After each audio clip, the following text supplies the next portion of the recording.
Hello, good evening, everybody. Meeting again in the session of philosophy, and we are discussing the Kant's philosophy, the chapter number 32, the value of symptoms. While discussing this chapter, we have learned certain aspects that what is the analysis of the symptoms. So, first, there is always a totality. Totality is followed by analysis. Analysis is nothing but the categorizing of the symptoms into different groups of symptoms, what is called as an analysis. And then we have divided the symptoms into two groups, the subjective and objective. Again, one more broad classification we have done. The symptoms are classified into general symptoms and particular symptoms. Generals are further classified into two types, the mental generals and physical generals. All mentals are generally generals. Physical symptoms, those physical symptoms which are related to the person as a whole and denoted by the prefix I are called as physical generals. Then particulars, again we have divided it into two groups, the common and characteristic. Common symptoms are common symptoms which are common in diseases as well as symptoms which are common in medicines. Drugs, remedies are called as common symptoms. Such as vague symptoms, any vague symptom, fever, headache, thirst, etc. Characteristic symptom is a very important symptom. The symptom which characterizes an individual are called as characteristic symptoms, and they are of four types: peculiar, queer, rare, and strange or striking. And this classification, after this classification, we start evaluating the symptom. Giving a value to a symptom is called as an evaluation. And Kent expresses the value of evaluation. And that's why he has made that there are three grades of symptoms. In his repertory, he has mentioned three grades: grade 1, grade 2, grade 3. Grade 1 is equal to bold remedies, which are mentioned with bold, which means that those remedies which are proved by each and every prover, and if during reproving they are proved again with the all provers and found clinically verified in practice every time. Those with 50% of patients who have proved, 50% of provers who have proved, 50% of happiest in reproving as well as in clinical practice in 50% times they are found to be verified, called as grade 2 and written in italics in repertory. And third grade means the symptoms which are uncommon, rare, very occasionally found in proving and reproving, as well as very occasionally verified, are called as grade 3, that is mark 1 symptom. And this grading he has done for each and every, whether it is general symptom, the grading is important. For particular symptom, grading is important. And that's why the characteristic symptoms, he explains over there, unless and until you have the characteristic totality, it is not possible to reach to the right remedy. He gives importance to it, maximum importance to it. And he explains all the details over there. So we have finished with the first paragraph of the chapter, that is related with aphorism 153, where he mentions the importance of characteristics, and he explains over there, if you don't get a characteristic in your case, you are nowhere. Then many physicians, they make a trial and error method, and this never helps. If you get a right remedy with the help of characteristic, it becomes right, quite simple to reach to the right remedy. And that's what we have finished. Let us start with next second paragraph of the chapter. I do not mean that all or any part of what you have written is useless, but it is necessary to have individualizing characteristics to enable you to classify that which you have to perceive the value of symptom. And if you must settle down to a few remedies to ascertain which of these is more important than another, or most important of all. He explains that you have taken whole case and you have written ample things. Many times it doesn't have a value if it is written, if you have written the common feature. But if you get one or two very characteristic symptoms where only one or two remedies or few remedies are mentioned, then you can get, if you give the value to that symptom, then it is possible to individualize. So you must know which which symptom is valuable for you and which is not valuable for you. And that is what is called as an evaluation. Evaluation plays a very vital role, because if you are able to evaluate which symptom is individualizing feature, then you can individualize. This is two important things which I have mentioned. You cannot individualize unless you have that which characterizes. And this is the definition of characteristic symptom. The symptom which characterizes an individual are called as characteristic symptoms. The things that characterize are things to make you hesitate, to make you meditate. What is it? The things that characterize are things to make you hesitate, to make you meditate. Suppose that you have been acquainted with large number of cases of measles, for instance, but along comes one of which you say to yourself, that is strange. I never saw a thing as that before in a case of whooping cough. It is peculiar. You hesitate, you meditate, and at once recognize it as something unusual because it is strange and rare and peculiar. You say, I do not know what remedy has that symptom. Then you commence to search in your repertory and consult those of more experience, and you find in the repertory and upon consultation that such a medicine that has a thing as a strong feature, as a high grade symptom, and it is as a peculiar in the remedy, as in your patient, though you have never seen it before. You may have seen hundred of cases of measles without seeing that very thing. That peculiar thing that you see in measles relates to the patient and not to the disease, and as a sole duty of physician is to heal the sick, that peculiar thing will open the whole case to the remedy. When you find that the remedy has the symptom, along with other symptoms, you must attach some importance to it. And when there are two or three of these peculiar symptoms, they form the characteristic features. So he gives the example how one can go ahead. If you have ample cases of certain disorder, but a patient says something which is characteristic of that individual specifically, not of rest of the people, then that you have to search for, because that is an individualizing feature, because of which it is possible to reach to the right remedy. There are many patients who comes to your neuro PD for the acid peptic trouble, the retrosternal burning and irritations, and but one of them says, doctor, whenever I get the acidity, I start getting the headache. It is always, then I have severe burning in chest and then I vomit, and every time it is related with headache. So see, the symptom becomes characteristic because it has got the good concomitant. Without that, it never. So common never gives you a remedy, uncommon gives you a remedy. So sometimes strong location, sometimes strong sensation, sometimes strong modality, sometimes strong concomitant makes that symptom more characteristic. And you have to get that type of symptoms in your totality for the prescription. Without that, you cannot. And this is what he wants to explain. You must know the value of symptoms, which symptoms are very important in your case.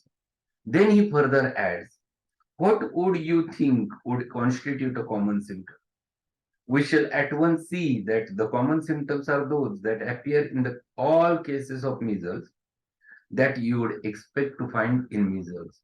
It would be strange to have measles without any rash. That would be peculiar. We know that absence of rash is a striking state of affairs and means trouble and is peculiar. Either it is not measles or absence of rash is serious state. Suppose it is a fever. The patient has intense heat, an ordinary fever coming in afternoons and running through the night with the hot hands and feet, high temperature, dry tongue, etc. What would you say concerning the presence or absence of the thirst? You would say it is common if he has thirst, because almost anybody who has fever would want water. Nothing is so natural to put fire out with as water. And the absence of thirst in fever is strange, is a rare and uncommon, peculiar and striking.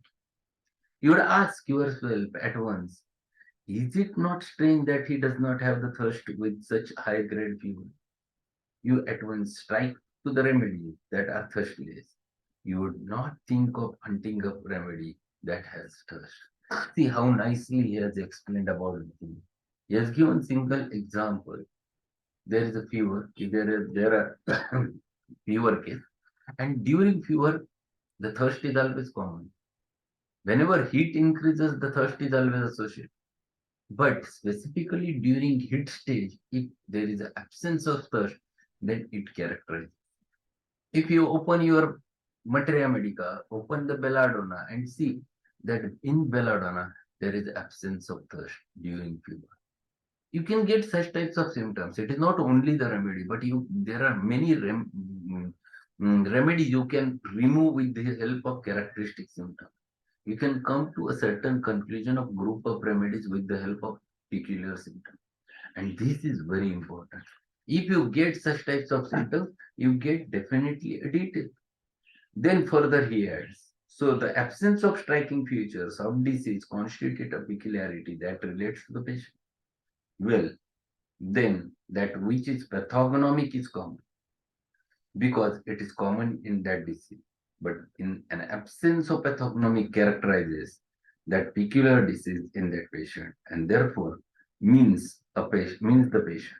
And in proportion as you have that class of symptoms, but in that proportion, you have things that characterize the patient and specific remedy for the patient will be the same.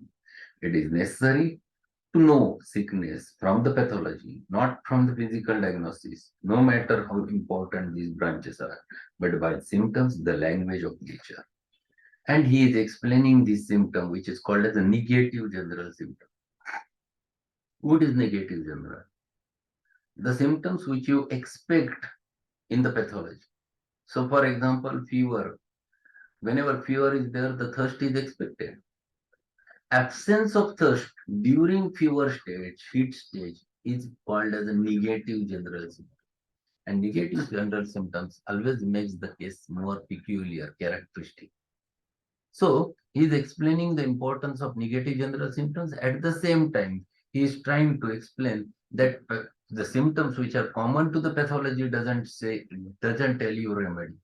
The symptoms which are related to individual always helps you. And this is what you have to find it.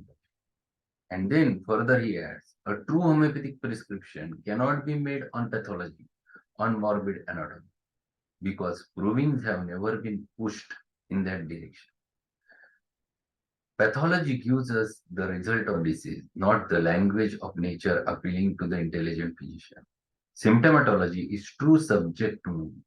No man who is only conversant with morbid anatomy and pathognomic symptoms can make homeopathic prescription. In addition to the diagnostic ability, he must have peculiar knowledge. That is, he must acquainted with the manner of expression of each and every disease. He must know just how each disease expresses itself in language and appearance and sensation. So what he's saying, the pathognomic symptoms mean symptoms of the pathology, disease. Those are not the individualizing features. For example, a patient comes to you with pain in right iliac fossa, with vomiting, with constipation, with fever. So you are quite conversant with this. That is what is, these are pathognomic symptoms of appendicitis. But you cannot reach to the right remedy because of pathognomic symptoms.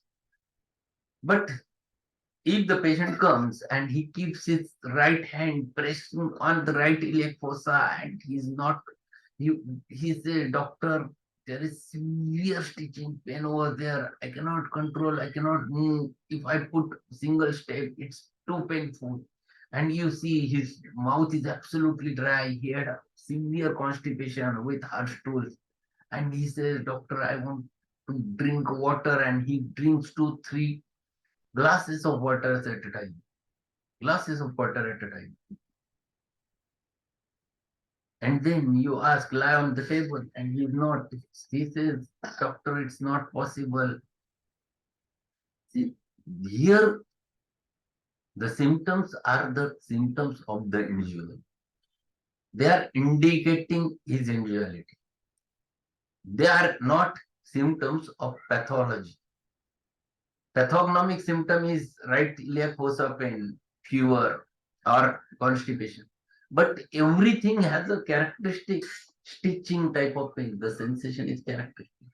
Aggravated by slightest motion, ameliorated by complete rest, ameliorated by heart pressure, associated with thirst for large quantities of water at a time. Now you reach to the remedy. Now you get the bryon. Because because it is possible only with the language of disease, not the language of the individual who is expressing that disease, not with the pathognomic symptom. And this is what he wants to explain. Yes, pathognomic symptoms are common symptoms. The symptoms which are individualizing, they are always related to the individuality of that individual.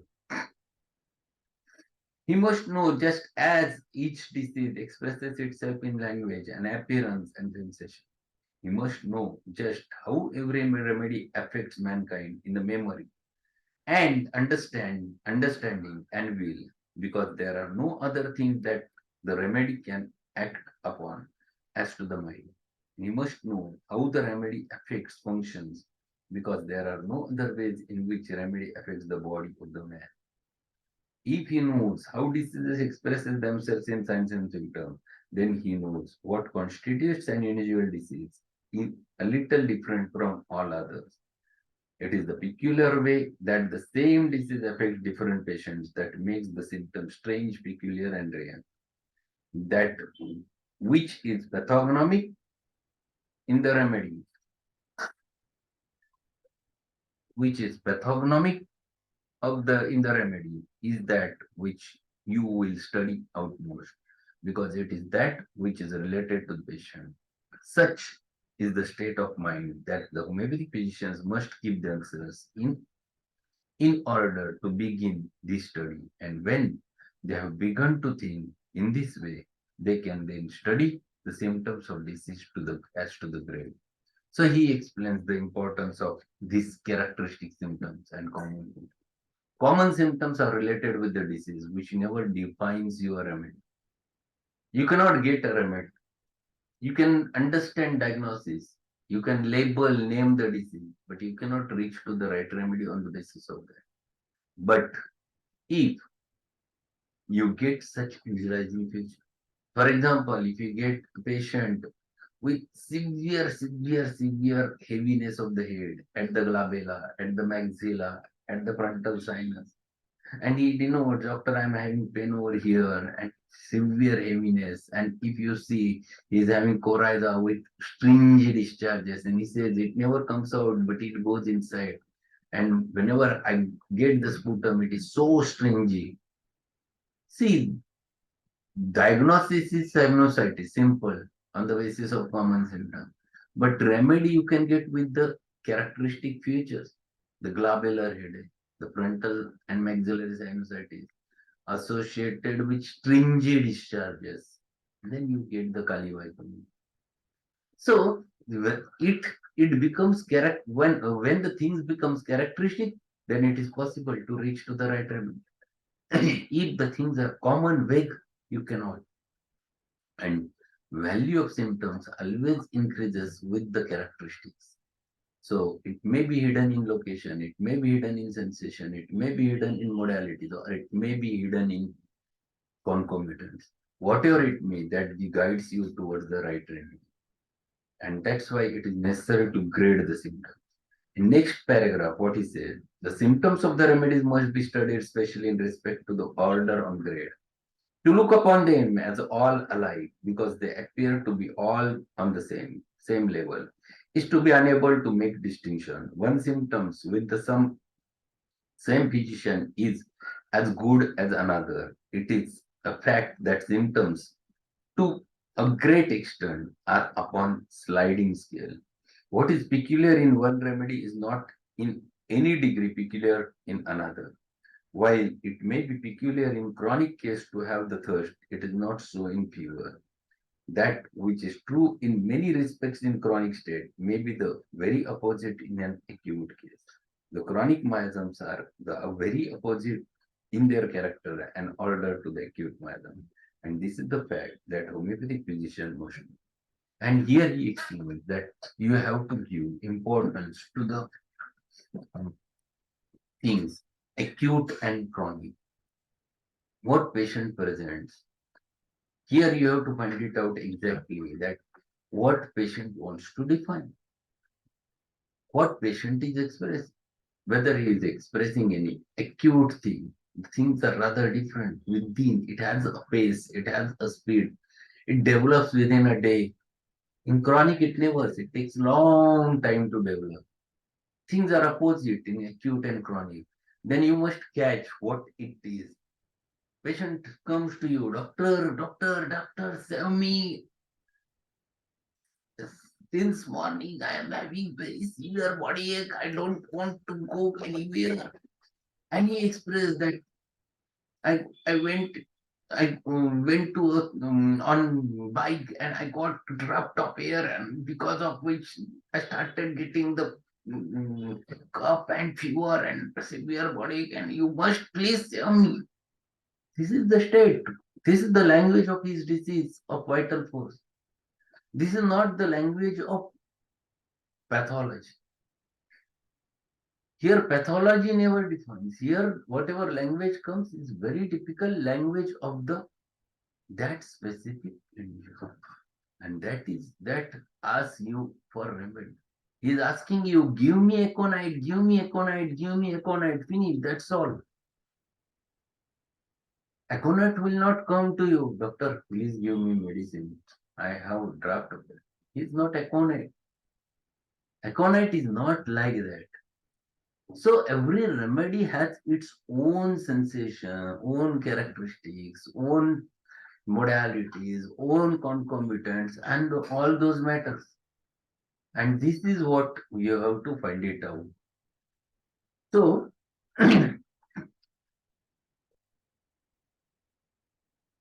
you have to find it out what exactly it presents.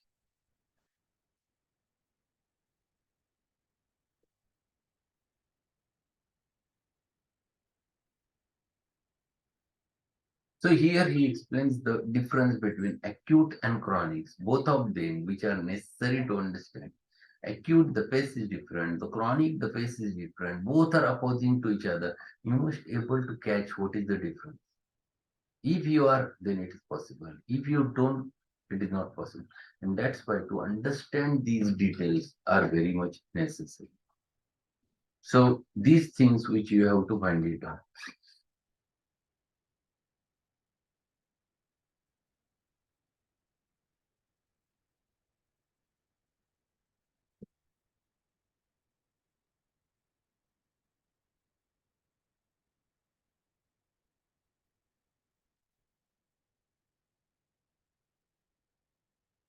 And to conclude this paragraph, we start with the last paragraph of today's session. If you had a striking case of inflammation of the parotid gland, the patient says, do not press upon it because it is very sore. How do you classify that as common or extreme? If you think, but a moment you will see that it would be a very strange thing for highly inflamed gland not to be sore, and soreness upon pressure is not something to be prescribed for, but something to be known, to be taken into a general view of the case. And the remedy indicated in the case would be suitable if it have inflammation and soreness of the gland. That is nothing striking in that. Quite a group of remedies have produced hardness, soreness, and tenderness of the gland. It may be one of those, or it may be one which has never produced this thing, if it have the characterizing feature. So he is explaining how the things become characteristic. So if you have a simple pathology, for example, if you have acute inflammatory state, it looks like acute inflammation. The patient doesn't complain that he is having pain. It looks engorged, but there is no pain. The tonsils look very much engorged, kissing tonsils coming nearby each other. Looks like to be hypertrophied. But patient says they are not so painful, but there is difficulty in swallowing. You must know that this is different. This is something important which you have to catch. It is not belladonna. Even though it looks red, but it is not belladonna. It is Paryataka, where the tonsils are hypertrophied, big, kissing each other, but doesn't have that severe pain which you get in belladonna, the acute state. So this is the language, this is the understanding the value of symptom, and then you can get right. So these things which he tried to explain over there in this specific chapter, that you must catch what the patient is giving you or patient is telling you and find it out the value of that symptom on basis of which you can reach to the right remedy. I think that this will be sufficient for today. Tomorrow we'll continue with the same thing and finish the chapter in tomorrow's session. Today evening at 8 o'clock, we'll continue with our argentum nitricum remaining part of argentum nitricum in today's session. So be there with the argentum nitricum. We have learned certain aspects. Today we're going to learn few more. Thanks a lot.